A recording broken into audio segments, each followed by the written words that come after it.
مساء الخير, bonsoir, good evening. I'm glad you guys are still here.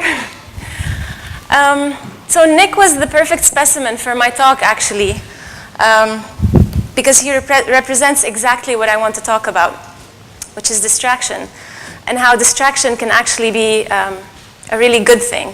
See, distraction has a pretty bad reputation. I'm sure you've all heard it at some point or another. Focus, pay attention, stop getting distracted. But what if distraction actually has a useful function?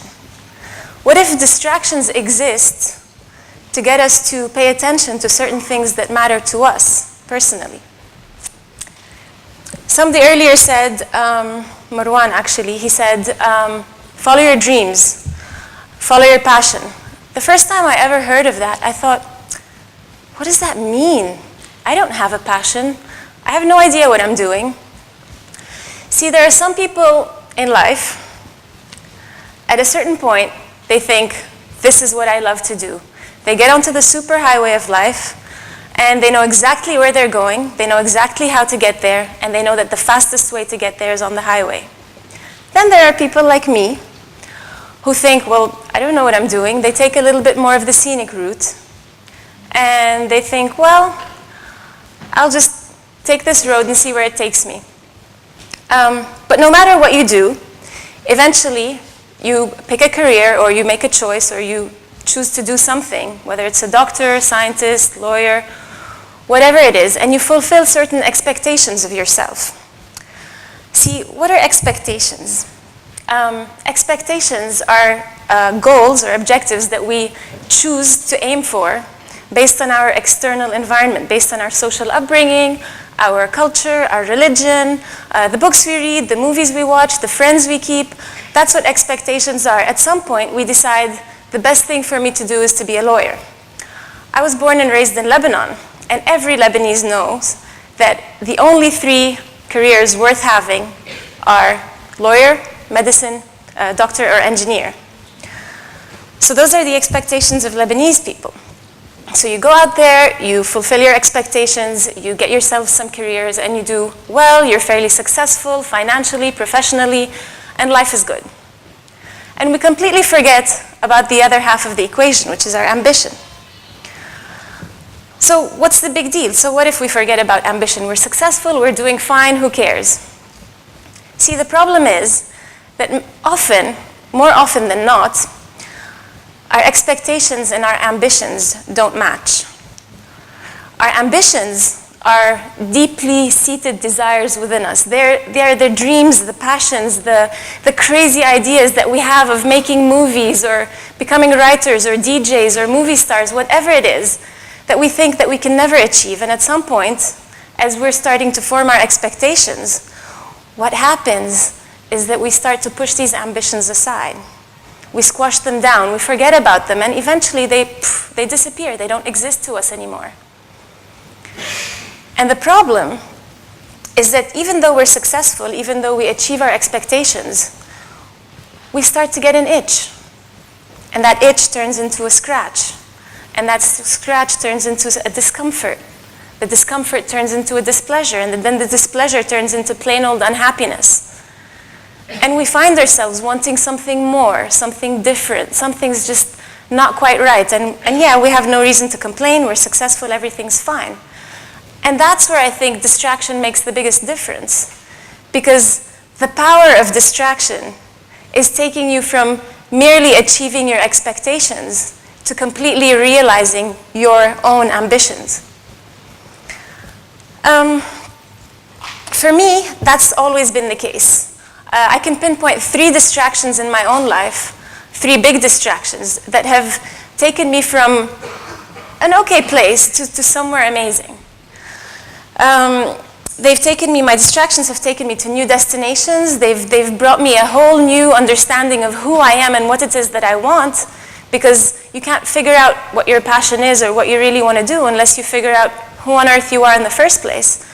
And then I was able to really discover my own creative potential. So my first distraction is about education. Like I said, I was raised in Lebanon, and as all good Lebanese who actually get the chance to go study abroad, I had the great opportunity of going to New York for college. And so I said, okay, great. My objective is to get to the US, study engineering, of course, what else? Find myself a good job, settle down, get the all desired US citizenship, and life is perfect. Thanks to distraction, what ended up happening was more along the lines of that. There I was, plugging away at my engineering courses, and I discovered that marine sciences exist. And I thought, wow, that's fascinating. So no, I didn't quit engineering. I continued doing engineering, and I started taking marine sciences courses on the side. And that evolved into research, and then that evolved into my advisor saying, hey, why don't you apply to MIT? And I thought, what? Grad school? No, I'm going to get a job and make lots of money.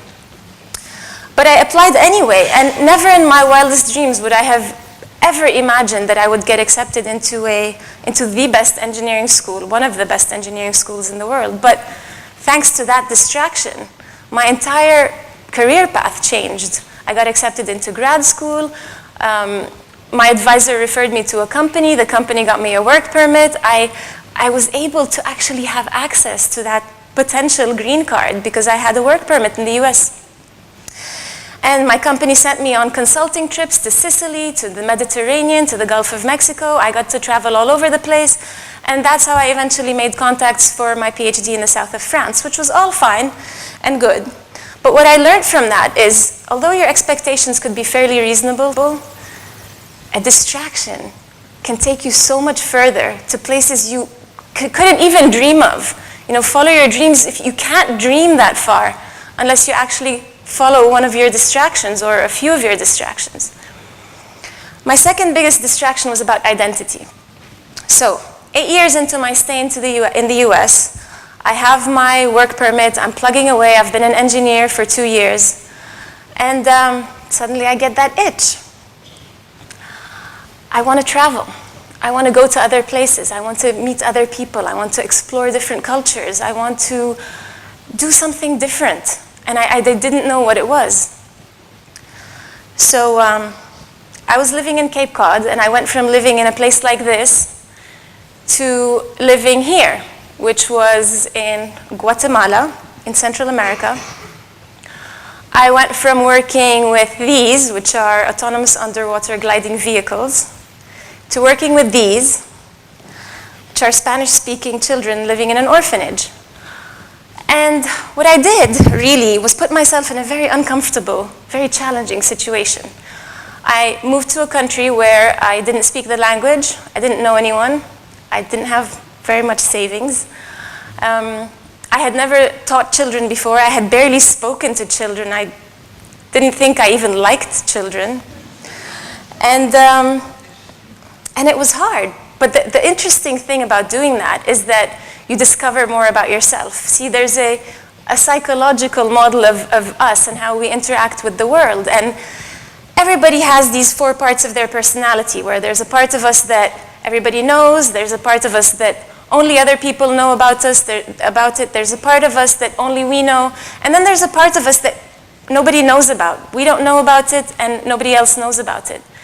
And unless you put yourself in challenging situations and you try to do new things, you're not going to be able to shrink that window. And regardless of whether you succeed or you fail in those challenges, you do shrink that window because you learn something new about yourself. You discover, well, yeah, you know what? I'm actually not somebody who loves numbers and hates children and is an introvert. You actually take yourself to somewhere further when it comes to your own self-understanding. I personally discovered that I really like children, and I actually really like people. And I like working with people, and I like language, and I started to write about all that. And I found that I really didn't miss engineering at all. And in fact, I didn't really miss marine sciences very much either. And that was surprising. So that was a big insight into myself, and that was due to distraction. I ended up traveling for 8 months before I ran out of cash completely. And then I got an offer for my PhD, to go do my PhD in the south of France, on scholarship, thankfully. And that's where I hit my third distraction. My third distraction is related to figuring out what my own creative potential is. So there I am, plugging away at numbers, studying marine optics. And I fell in love. Yeah, thank you, I know, I know. I was almost done with my PhD, and I met somebody who I ended up marrying. And even though I finished my PhD with high distinction and my advisor said, I will offer you a permanent position in the lab you're in, just stay here. I said, no, I really can't concentrate. I'm so in love, I'm just gonna move to Dubai. And it was probably very bad timing because it was right in the beginning of the financial crisis. So there I was, married, personally fulfilled, jobless, living in Dubai. And yes, it was very difficult, and I thought, who the hell is going to hire a researcher in marine optics? And of course, the answer was nobody. So I started trying out different jobs, and I found that no matter what I tried, there was an underlying theme there. And every job I was applying to, and every job I was trying, and every 3-month stint of whatever work I did involved writing. And that's where it clicked. That's where all those years of distraction and rattling away at my brain finally dislodged something that percolated to the surface. I found what my passion was. I loved to write. And that's when I went from writing software and working with machines to writing fiction and working with people. So distractions took me to many new places, they both geographically and metaphorically, and I acquired so many skills.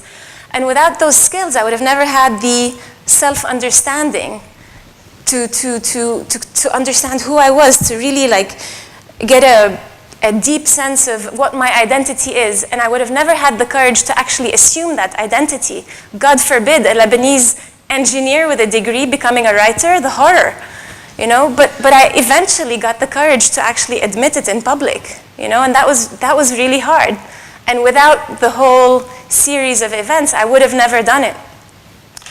And without that courage, I would have never had the